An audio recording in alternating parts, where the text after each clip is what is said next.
今天说一下液压油怎么来加。首先咱们把挖地放平，然后把那个小臂伸直，铲斗自然着地啊，放成这个姿势。然后呢，咱们先看一下这个液压油的这个标尺有没有缺。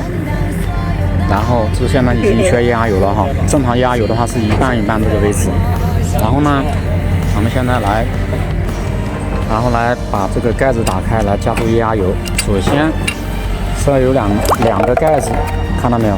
一大一小。咱们下的话一定要下这个小的哈，就是你不明确下哪个盖子的时候，拆哪个盖子，咱们一定要明确哪个盖子它用来放液压油空气，咱们就来拆哪个盖子。因为这边的话是那个液压油滤芯，你要是拆那边盖子的话，加液压油，它液压油下不去。就说液压油加多加少的话，你分辨不出来。所以说咱们拆盖子的话，一定要拆这边哈。然后拆这个盖子的时候，一定要先把空气给放了啊。安全。对，你看。哦，你这有。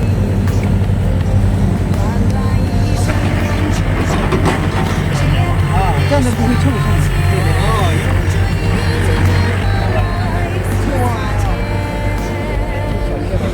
里边的。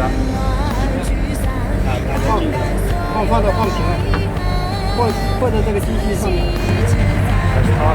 然后加注液压油的时候，咱们要看一下这个液压油的标志，看到没有？正常情况下，液压油的标志这是下格线，这是上格线，正常加到一半的位置就行了。这是怎么来加注液压油？喜欢的给我点双击，点评论。我看加一通啊。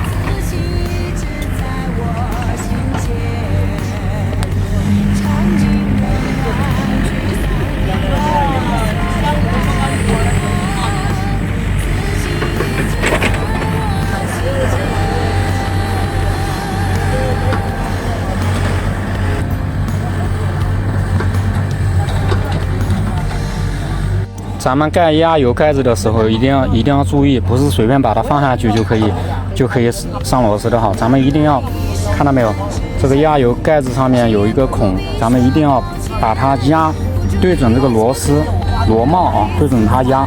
这个的话也是一个液压油滤芯哈。这边的话是回油滤芯，这边的话是液压油的滤芯。然后能看到，咱们在放的时候能看到。